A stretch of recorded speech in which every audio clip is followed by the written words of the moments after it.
our National Assembly lines. Today, I want to recognize a group of Americans who live at the beginning of our nation's combat power, the Americans who actually make our weapons, both inside our defense industrial base, but even more broadly inside our national industrial base. In every military option, we could not and cannot do our jobs without the men and women across our country who show up every day around the clock to a factory floor, a workshop, a laboratory, who build the weapons and capabilities we need to project American combat power at the time and place of our choosing. These great Americans, and I've had a chance to spend some time with them when I was in the private sector, are the core of American combat power. They're the machinists running high-tech CNC machines, cutting raw blocks of metal into incredibly precise parts.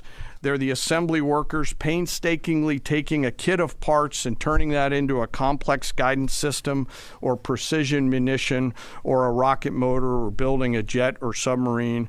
Or they're quality assurance technicians who ensure that when a warfighter pulls a trigger, the weapon works every time. This can be and is tough and gritty work. It's not a quiet office and a desk with paper, and there's nothing wrong with that, but this is exactly the way this group of Americans likes it. I know this. I've seen it myself, and I remain deeply honored by that gift. It's often loud and dangerous work, demanding, requires absolute focus for hours at a time with deep commitment to get it right every single time. It's hands-on work where one uncaught mistake or deviation can put an American's life at risk. A single misplaced wire, a microscopic flaw in a weld, incorrectly calibrated sensor could mean the difference between mission success or mission failure. The difference is measured in the lives of our sons and daughters who we put out around the field and on the field of battle.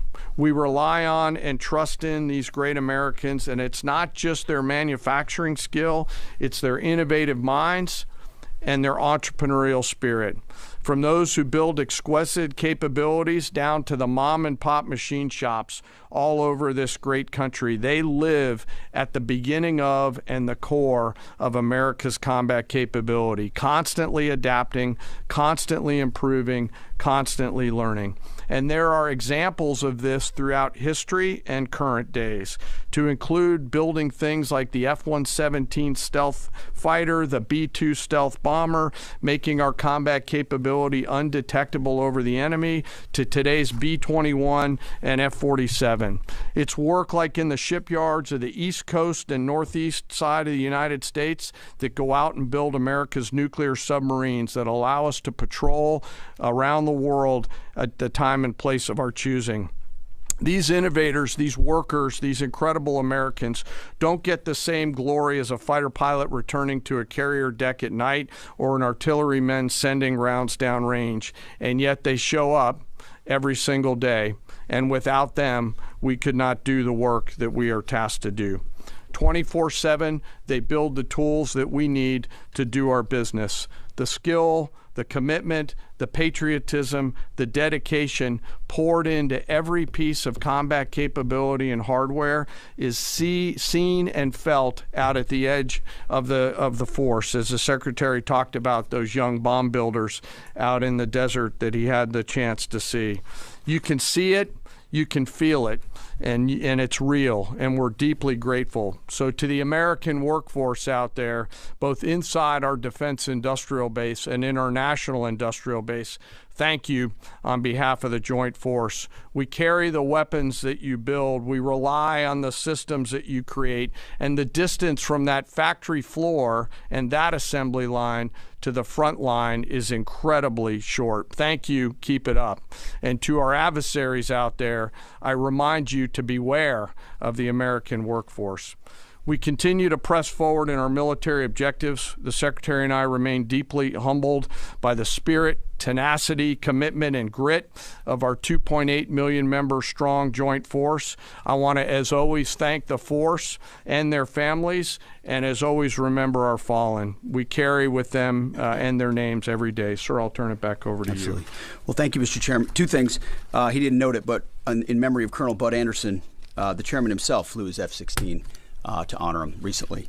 And thank you for highlighting the defense industrial base, the arsenal of freedom. It's worth noting no one has rebuilt that defense industrial base faster and with more purpose than President Trump in his first term. And now we're rebuilding the arsenal of freedom. Our defense industrial base is more vibrant today than it's been since World War II and growing rapidly.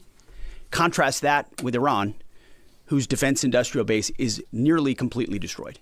Their ability to reconstitute the weapons of war they're using now that they're hiding in underground facilities and attriting over time, their ability to rebuild that is negligible. And I think that contrast is an enduring legacy of this as well, right here.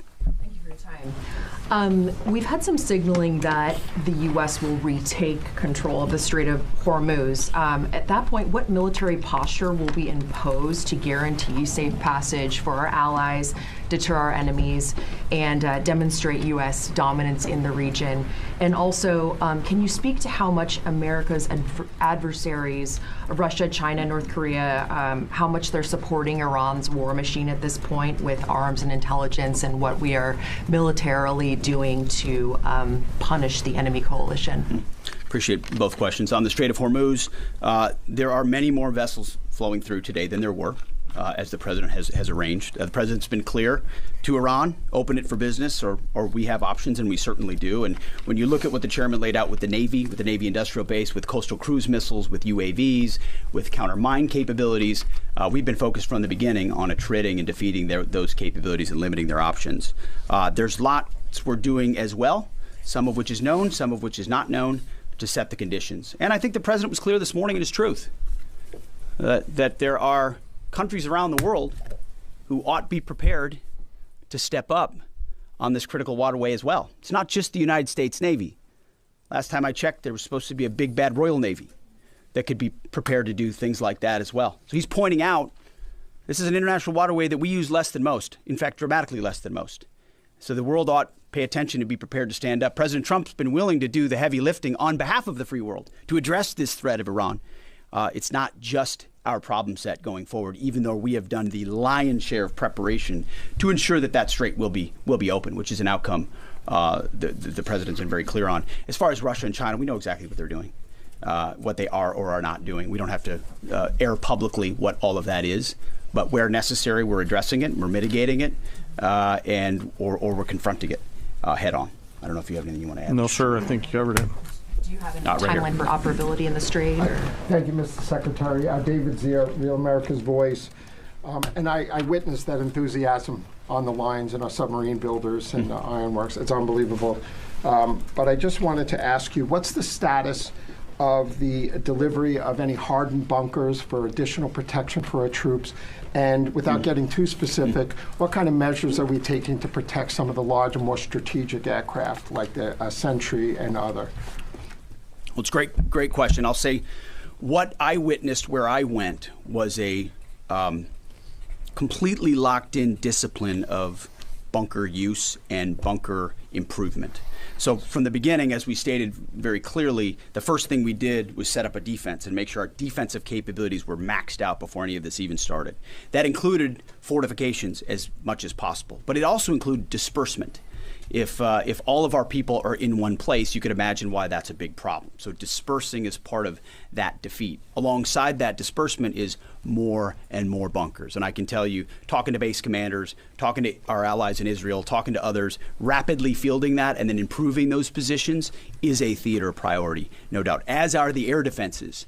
And the layered air defenses, it's not just Patriots and THAADs, it's fighters and defensive caps, it's other kinetic defeat systems, it's electronic warfare. So the defense of our troops and our assets is max. I will say on some of those other assets you talked about, air wings, airframes, there's some things adversaries are doing to provide info and intel that they shouldn't. We're aware of it. And ultimately we move things around and don't. One of the biggest principles you learn in the military is to not set patterns, predictable patterns, and so commanders are working hard to adjust in real time with those systems and make sure they're in the right places and not easily targetable. Jillian. Thanks, Mr. Secretary. The U.S. and Iran appear right now publicly to disagree about whether there are these negotiations ongoing. What impact does that have on military strategy? Does it have any bearing at all? And General, the president wrote yesterday that the U.S. might destroy Iran's electricity generating plants and oil wells. Those are his words before ending this operation. Is there a way to do either of those things without like seriously jeopardizing or seriously harming civilians? So on the talks, I can tell you, having been with Steve and Jared and the vice president and Marco and many others yesterday, they are very real. They are ongoing. They're active and I think gaining strength. And we appreciate that. As I said in my remarks, we would much prefer to get a deal. If Iran was willing to relinquish material they have and ambitions they have, open this, great. That's the goal. We don't want to have to do more militarily than we have to. But I didn't mean it flippantly when I said, in the meantime, we'll negotiate with bombs. Our job is to ensure that we compel Iran to realize that this new regime, this regime in charge, is in a better place if they make that deal. And so we'll continue. We're working hand in hand, but the primary effort is a deal. We want that deal to be accomplished if at all possible. If not, then we're prepared to continue. Secretary, what happened at Go ahead, Mr. Chairman. Yeah. Thanks for the question. We're always thinking about those considerations and develop options to be able to mitigate those risks pursuant to the normal practices that we do in the military. So, Thank you, Mr. Secretary. I know you slightly addressed this already, but just on the Strait of Hormuz, is opening the Strait an essential objective to Operation Epic Fury, or is that the job of those other countries? And then secondly, without asking you to comment on things that you can't talk about, what is your message to Americans who love the president and strongly believe in him, but are very worried about this notion of boots on the ground? Well, first on the Strait of Hormuz, our core objectives from this podium, from day one, from me, from the chairman, from the president, from the vice president, from Secretary Rubio and others have been clear. Defense missile production and missile programs, so their entire missile program, defense industrial base and production ability to build, and Navy and power projection. So those have, and then of course, wrapping it all is Iran's never going to have a nuclear weapon. So those have been very clear. Defeating the Navy is a core part of ensuring they can't project that kind of power. But ultimately, I think the president's truth this morning lays that out very well, that this Strait of Hormuz issue, which we've set the conditions for success, and we will make sure Iran knows that very clearly, is not just a United States of America problem set. We've been willing to lead. President Trump's led the entire time. But it's not just us. So ultimately, I think other countries should pay attention when the president speaks. He's proven that when he speaks, he means something. And he's pointing out, you might want to start learning how to fight for yourself. It's something some of us have been saying for quite some time. You can't just have flags, you have to have formations. You can't just have a few ships, you have enough to affect change. Those things matter in a dangerous world with ascendant adversaries. That's why the chairman's talking about our industrial base. That's why we're launching the Arsenal of Freedom tour to revive our defense industrial base. President Trump doing it in a way that nobody else has. As far as President Trump and boots on the ground, I don't understand why the base, which they have already, they understand, wouldn't have faith in his ability to execute on this. Look at his track record of pursuing peace through strength, America first outcomes. And what he's simply saying, and it's exactly true, and I've said from this podium too, we're not going to foreclose any option. You can't fight and win a war if you tell your adversary what you are willing to do or what you are not willing to do, to include boots on the ground. Our adversary right now thinks there are 15 different ways we could come at them with boots on the ground. And guess what? There are. So if we needed to, we could execute those options on behalf of the President of the United States and this department. Or maybe we don't have to use